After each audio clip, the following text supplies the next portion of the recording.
You ask Tiger to solve. This deals with linear equations with one unknown.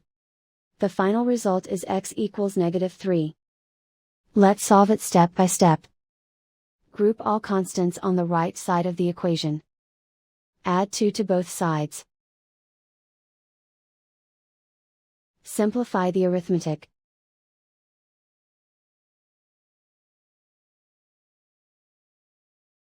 Isolate the x. Divide both sides by -7. Cancel out the negatives. Simplify the fraction. Move the negative sign from the denominator to the numerator.